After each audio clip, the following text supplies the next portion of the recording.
This is our workshop, our last and final workshop. The situation, the St. Mary's 25 tax digest increased by 5.18%. Georgia law requires that a rollback millage rate be computed to offset any inflammatory increases in the digest. The rollback rate for this year is computed at 5.205. The millage rate for 2024 was 5.439%. This is just a quick breakdown, and for those in the audience that have, I think everybody in the audience has a copy of the slide presentations. So our digest for 2025 was $1,052,374,330, which is the 5.18% increase.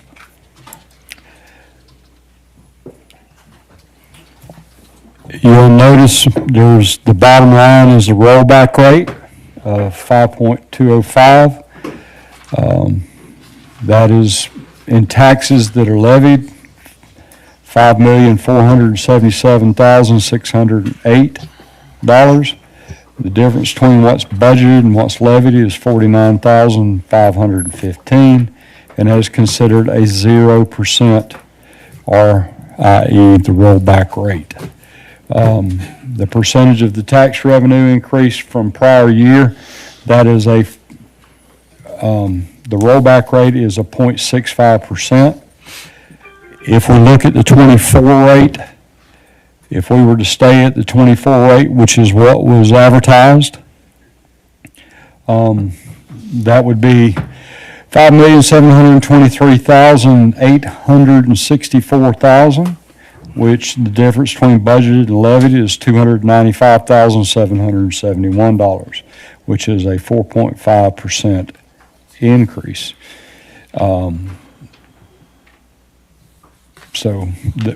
And just for our audience and those listening at home, we advertised the 2024 rate, one, to get public opinion, and because we wanted to hear what the public had to say. So with that, we'll move on. The history of the St. Mary's Digest. You can kind of see the graph and see how it's increased over years. It really kicked in 21,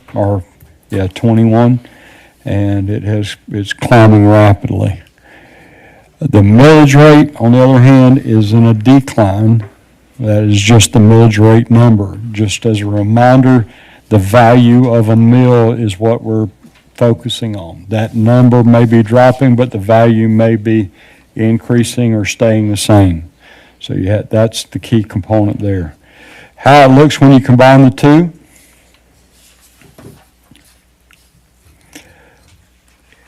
A home with no change in assessed value. A home with no change in assessed value. If you do have the homestead exemption, your value is locked in. Okay? At the current millage rate, you would see no increase. Okay? But if you don't have the homestead exemption and you saw a 10% increase in a $300,000 home, you will see, notice I said a 10% increase in the value. You will see an increase of $65.27 on an annual basis.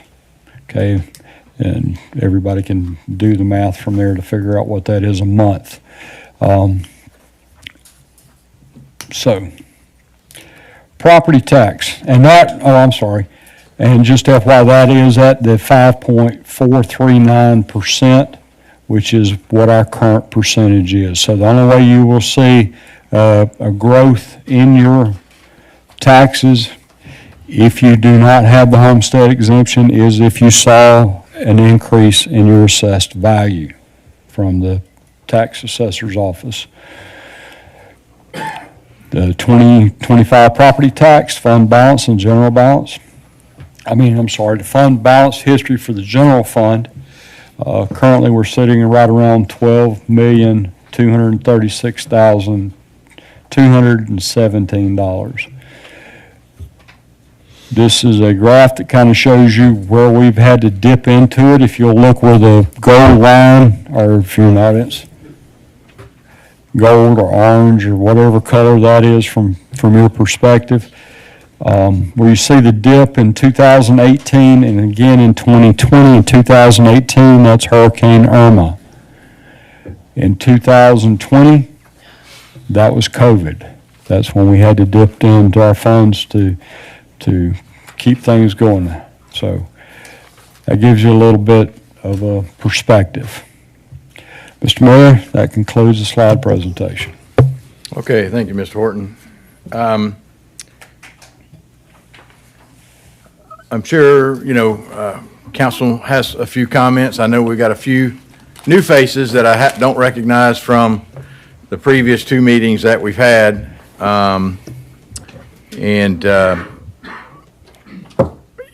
So maybe I think maybe some brief remarks to kind of let you know where some of us stand. Maybe we can share a few quick opinions.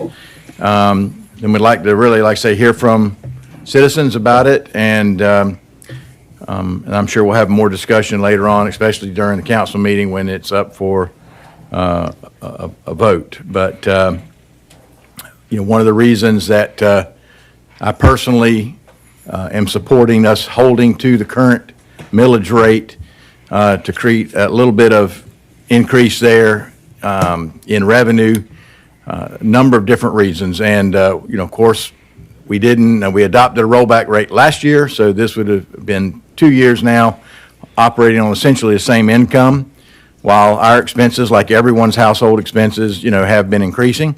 We have increased wages as we go on. One of the things that we did earlier this year that no other city did was we passed the House Bill 581 exemption to allow our homeowners to lock in their assessment so that this would not be a tax increase for those folks with the homestead exemption.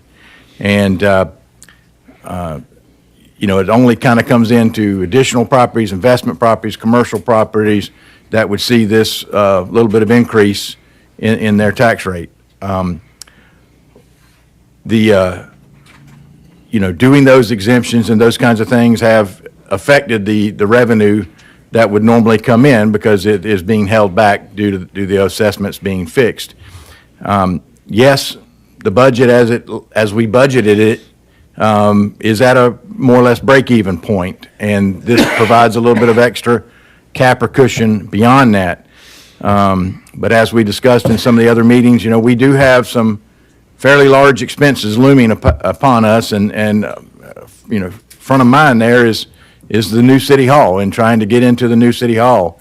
We discussed that it is costing us money down the drain to be operating two buildings at one point, or multiple buildings here plus the city hall that is largely vacant, other than some storage that we have in there and the senior center. So moving as quickly as possible to get there. And, the initial estimates that we had several months ago, were in excess of $8 million. And we have now scaled that down to not doing the courthouse, not doing some of the entrance to try to, mitigate that, get it down. But, realistically, especially when you add the roof in, any improvements that are going to need to be done to the parking lot, we're still probably looking at $6, $7, $8 million potentially, when it all starts totaling up. And we don't have the fund balance to cover all of that and to, stay in a healthy position for those inevitable situations that may arise. Sooner or later, we're looking at a tax increase. And I think to hold firm where we are, might be a little bit of an increase for some folks, but it's a more palatable way than trying to do what the county did and all of a sudden in 1 year, say we need 18% or whatever. I'm a taxpayer. I own 5 properties here in St. Mary's I pay taxes on, so I'm not excited about raising my taxes or my family or friends' taxes, but I got myself elected by telling I was going to do what I thought was right for St. Mary's and that be in the forefront of what my decisions are. And so for the long-term, benefit of the city, I think it's the right decision. And, I may have some additional things to say afterwards, but like I say, I want to kind of be fairly brief, and maybe some others with differing opinions, maybe like to speak up and give us a little bit of that, and then we'll hear from citizens out there, and we can go from there. I'd like to kind of start off by saying I spoke on Thursday night about 3 reasons that I think we can do in lieu of raising taxes. So I'm not going to hit on those anymore. Tonight I want to kind of focus on why we don't need a tax raise. And it is, even though we're keeping it the same, it is a 5.18% increase. It's not the 18% that the county was trying to do, but it is a tax raise. And one of the things I ran on was adopting the rollback rate. So tonight, you're going to hear me vote keeping my word, because to tell you one thing and then to do another is how any sort of elected officials don't get trusted. So that is, just so people understand, it may be slight, but it is a tax increase. And I don't think $282,000 is going to put a dent in City Hall, whereas one of the things that I suggested on Thursday was use up to 3 months, doesn't have to be 3 months, but up to 3 months of fund equity, since we have 7.1 months worth of fund equity. That would be something that would drastically make a big dent in some of our big projects like City Hall. Citizens are on a fixed income. Mr. Jones touched on that Thursday night. And it is a $49,000 increase in revenue just by doing the rollback rate. So it's not a break even. Maybe that will help cover some of those taxes missing. And then as far as the cushion, we talked about that not being a big enough cushion to really get into a trend of raising taxes, even if it's slightly, for $282,000 to start this trend of incrementally just inching people. No, we're not going to do 18% all at once, but people are already kind of aggravated, and then every year just to increase their taxes 5%, 5%, 5%. I think that I would like to not see that habit get started. So those are just a few of the reasons, in addition to, I said smart growth and development should fund city services, the fund equity, and then make government more efficient, and then look to raise taxes later. I still think there's significant cuts and some things we can do to make government run more efficiently before we raise taxes. So for that reason, I'm going to be voting to adopt the rollback rate. I'd like to add to that we were one of the only municipalities, the only one to adopt House Bill 581. And, the state of Georgia initiated that tax reduction or tax burden relief initiative, and we complied with that. Now, we need to be visiting Mr. Sains or Mr. Hodges to see what the state can do for us. And I agree, as of yet, to my knowledge, we've not done that.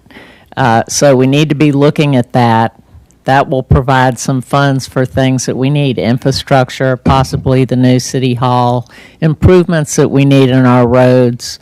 Nobody denies that we have all those things and that they're more expensive now than they have been. But I agree that we do not need to continue to look to our taxpayers with constant tax increases. And I believe that what we budgeted for tax revenue can be more than achieved, as Jeremy stated, with the rollback rate of 5.2 mils. And the difference, we're really splitting hairs here between the 5.4 mils and 5.2 mils. You've heard that it's approximately $200 some odd thousand. That's not going to move the needle in a $20 million budget. So I think we need to look at our financial policy on fund equity and how many months of operating expenses we need to keep, because currently, it's 1.7 million that we spend every month, and if we currently have about 7.1 months of expenses in our fund equity, if we reduce that to 5 months, which is mid-range of the coastal Georgia the Coastal Regional Commission's recommendations, we would garner $3.6 million that we can use for things that the city needs. So I am also not going to be in favor of raising the millage rate.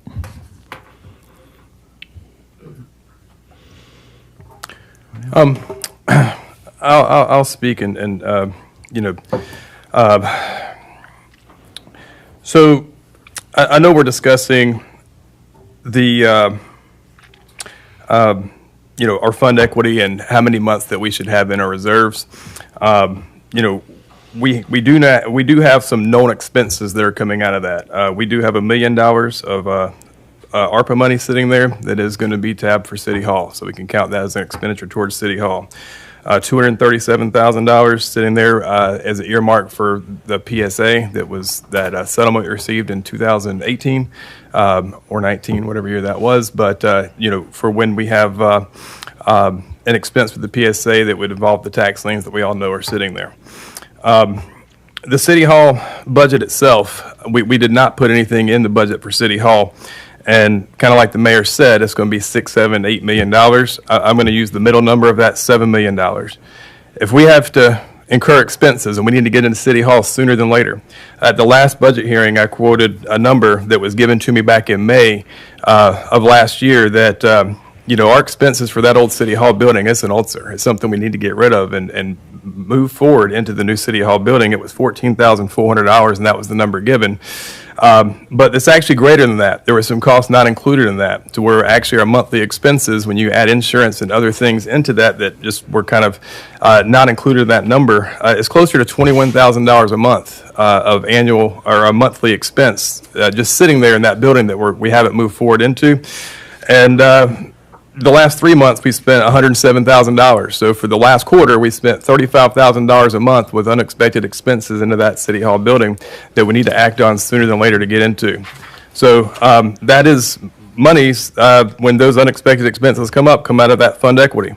And if City Hall is going to cost roughly $7 million, when we set our budget, we actually earmarked $3.5 million for a real estate transaction that hasn't happened yet, and the point was made that we shouldn't count our eggs before they hatch. So if we're not going to do that, if we did have to spend that money on City Hall, which we hopefully can put out for bid next month, if we're going to spend near $7 million, that's going to drop our reserves down to 2.8 months. That's a near critical level. That's below the minimum that's recommended for a coastal city.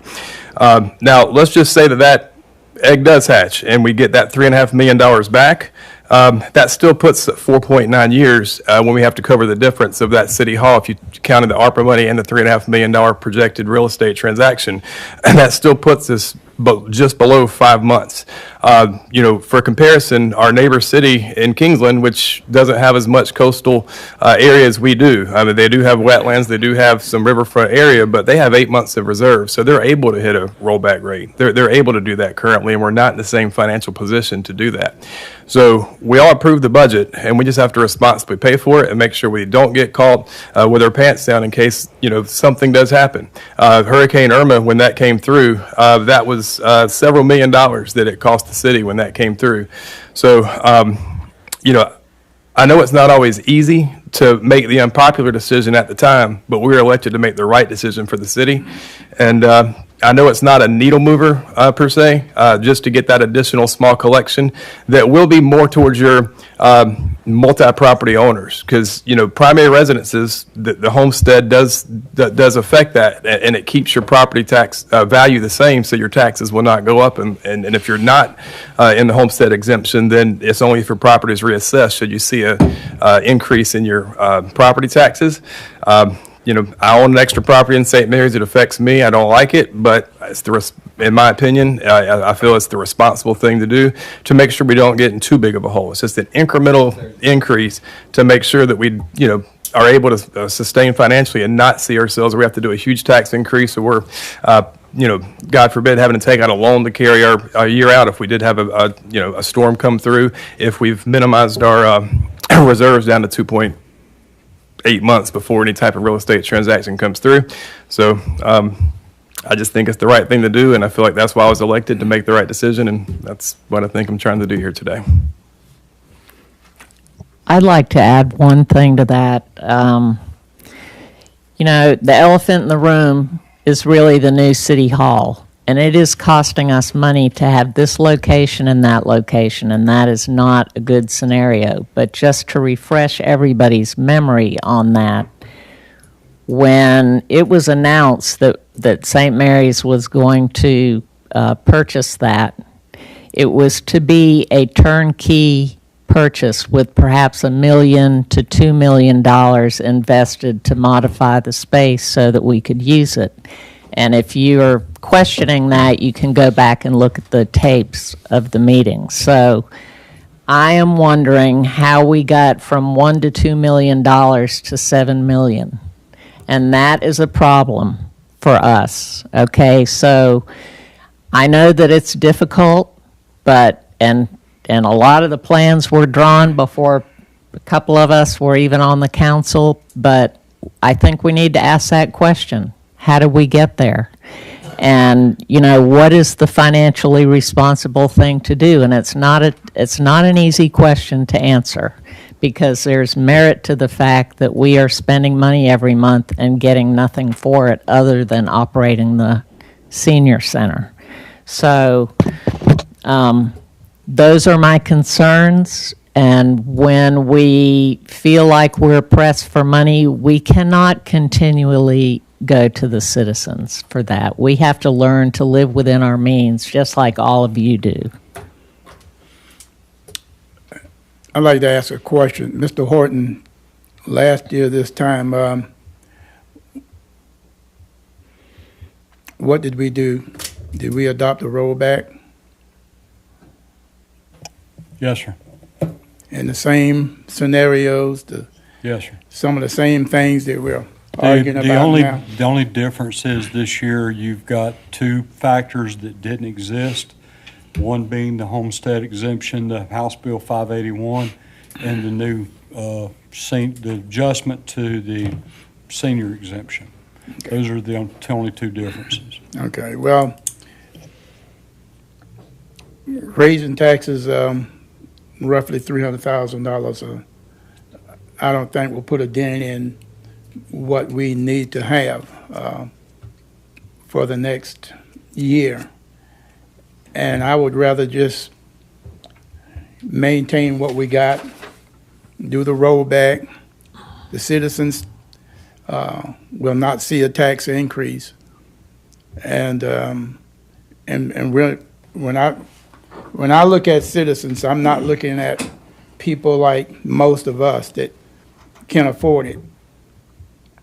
You know, a couple of $3,000 or $4,000 wouldn't make a bit of a difference to me, but $200 would make a big difference in a lot of taxpayers out there, especially those that's been here all of their lives, living on fixed income.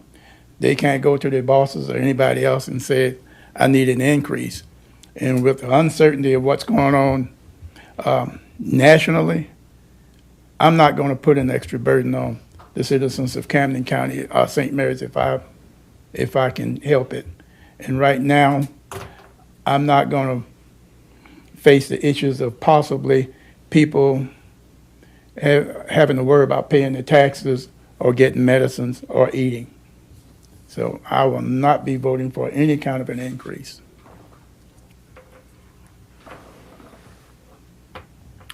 Okay, so let's open up the podium to the public. If you have something you'd like to share with us, please come up and give us your name and address, and try to keep it to 5 minutes if you could. Mayor, I did want to let you know someone has emailed me since you all been in here, a citizen. So I didn't know if you wanted to. Okay, Mr. Cannon's coming, Email. so we'll do it.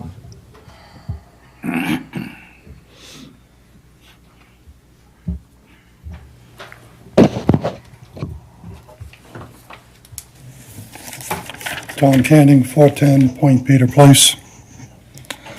Before I read my prepared statement, which many in this room have already received,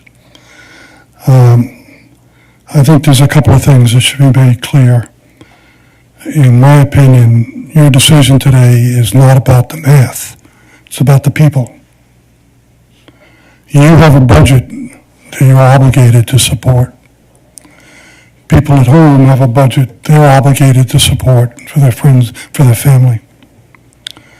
They're making decisions every day to not purchase something, to cut back on something, to do away with something, because the cost of living beyond your control is becoming beyond their ability. Just a couple of examples of things I've observed recently. As late as last week, I saw a 20% increase in people using a specific food pantry, not just because we have government employees without salaries, but because a pound of hamburger, I don't even know what the price is anymore. I've gotten calls and discussed things with pantry operators. No specifics here, but as an example, last week, their cupboards were bare. Everything they had, they were able to distribute. So that's the reality of what the people on this side of the dais, and I recognize you have the same issues, but the people that you're talking about more taxes, and it's not just property owners. When I say property owners, I own a home. I'm fortunate enough to own a home. But I have daughters and friends living in local rental places. Recently, one of them, their rent increased by over $100 a month. Now, compared to New York City, they're getting a bargain. But $100 a month for somebody who lives on Social Security or has minimum paid jobs is a lot of money. And if anybody on that side of the dais doesn't recognize that going on, well, I believe everyone on that side of the dais knows that's going on. So when you raise the property taxes, when you raise the millage rate, it's not just the personal property owners who have one property or two properties, but it's all the property owners that eventually pass it on to their renters. So I ask you to consider your budget, much like the homeowners and people in town need to consider a budget. All right? If you don't have enough money in your revenue to deal with all the things that need to be done, you need to look real hard at the things that you consider need to be done and determine whether they're absolutes or niceties. Hopefully when I read this, some of those things will come to light, but I'm sure everyone there has their own opinion of what is an absolute and what is something we can either put to the side for the short term or do that with altogether. Pardon me. So I'll read this. As most of you know, I sent this out yesterday to the council as well as friends and neighbors. Please choose the rollback rate. This will signal to taxpayers that you choose to manage the city budget responsibly, particularly as the high cost of goods and service continues to strain household finances. By choosing the rollback rate and preventing a tax increase, you will build public trust and goodwill with your constituents. Through public presentations, as late as today, and open discussion, you have gone on record stating that implementing the rollback rate provides sufficient revenue to satisfy the existing city budget. Your constituents would like to say the same thing regarding their respective household budget. Now, I know most of you, when you heard that line about existing city budget, I recognize that there are things such as City Hall that just haven't really been budgeted for because it's an unknown. And you need to deal with that. Some on City Council relentlessly remind us of potential catastrophes, natural and otherwise, that our budget is not prepared to fully and completely manage. Denying the worst-case scenarios has no merit. However, from a political and practical standpoint, using this warning of potential doom is simply the prelude to, "I told you so." In our country, we prepare the best we can, the best we can afford, and hedge our bet with well-developed response procedures and an insurance policy if and as we can afford one. Suggesting that increased tax revenue is the best or only solution for our daily and future city financial needs fails to recognize other options. First, stop making decisions and approving monies that the general fund, from the general fund, that at best has minority public support, based on personal preferences or allegiances that only you understand. For example, $100,000 for a new scoreboard at Chris Gilman Stadium, $300,000 or more for a warming kitchen on Orange Hall property, and free use and occupancy by the Submarine Museum of 9,000 square feet of city-owned space adjacent to the new City Hall. Second, recognize, prioritize, and deal with ongoing drains on the general fund. For example, during fiscal year 2026, aquatic center routine expenses exceed revenue by more than $269,000. St. Mary's Marina routine expenses exceed revenues by more than $65,000. Special facilities Orange Hall expenses with zero revenue is more than $319,000. And the much-delayed transfer of City Hall to the new location, the growing monthly and eventual move-in costs are near incalculable. And just to revisit, these are the things that I think you need to attack before you address raising taxes. Let's learn from the past decisions that, as well-meaning as they may have been, failed to represent the needs and positions of the majority of your constituents. In summary, choosing the rollback millage rate is a timely, strategic decision that aligns with current economic conditions and public expectations.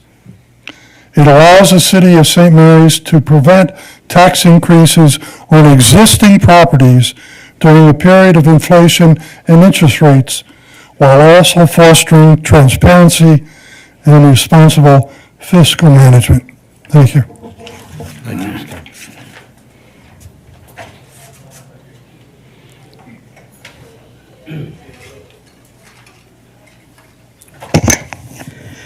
Ken Jelly, 102 Saltgrass Trace, St. Mary's.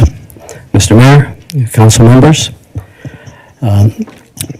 Again, I'm going to express my opinion and concern regarding fund equity. Everyone has some good points. And if we were in an arena, I think would probably be equally split one side to the other. However, last time I spoke, I gave you the scenario of just a simple Category 2 hurricane coming to St. Mary's. I'm only going to talk briefly about an event that took place, and I want to tie this event to the citizens that experienced the event. October 8th and 10th, 1871. A fire broke out in Chicago, Illinois. Small neighborhood, one small house had a fire. Fire department responded, and they had some problems. The second house caught fire, the third, the 100th, the 1,000th. 3.3 square miles leveled to the ground. 300 people died. 3.3 square miles completely destroyed. More than 100,000 residents displaced. Certainly nothing like that could happen here in St. Mary's, but nonetheless, disaster can happen. When our citizens, when our residents of the city of St. Mary's experience destruction, experience a disaster, experience hurt and loss, the first people they're going to look to are you for help, for compassion, for solutions. That's why I'm concerned about the fund equity. Thank you.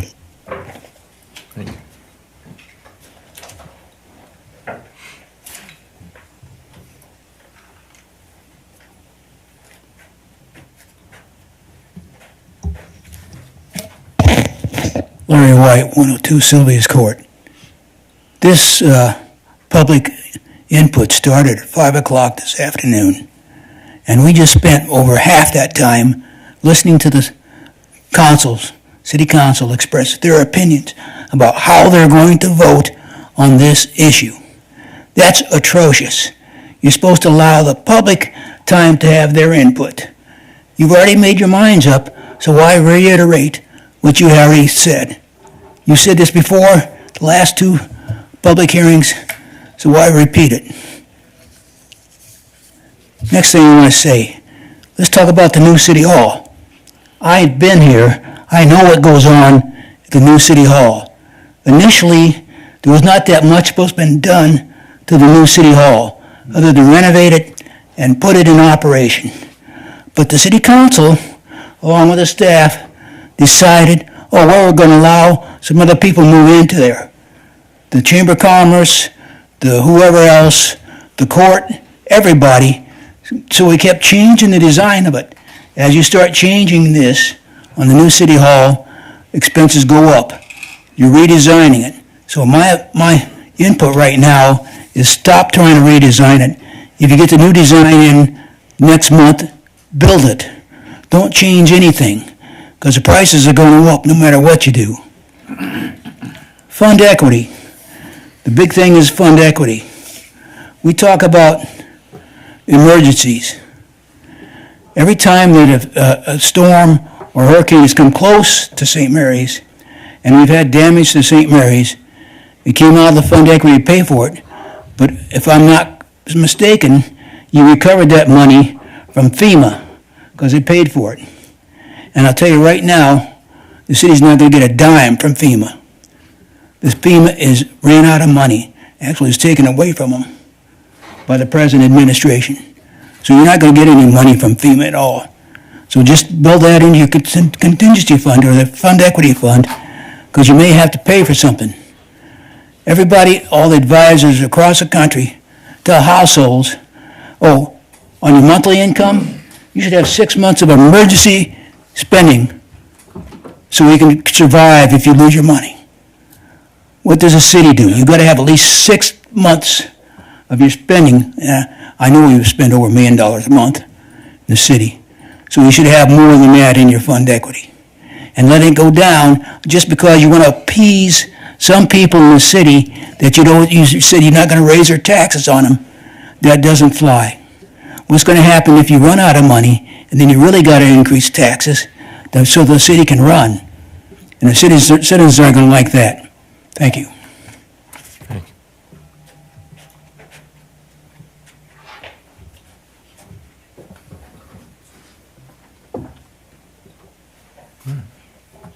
Anyone else? Okay. With that, I'll go ahead and, Mr. Mayor, I think that's right. Mark has a question. I did try to respond back to get the address, sir. Did you want me to read it? yes, please. Okay. Email came in from Ms. Sarita Cuthbert, and she states, I'm a resident in St. Mary's. I'm reviewing data. City property taxes have increased year over year, which is the trend for U.S. citizens are facing across the globe. As you all manage the city budget and weigh decisions that could impact out-of-pocket expenses, I'd ask that you closely consider the heavy financial burdens families continue to face Seniors, single parents, low-income families, and many others are impacted. It can be very overwhelming, and we need your assistance to help navigate these challenging times. Property taxes increases should be a last resort at this point. Please explore other avenues. All right, thank you. All right, if there's no other comments, we'll close this millage rate hearing. And we'll be back at 6 o'clock for our regularly scheduled city council meeting.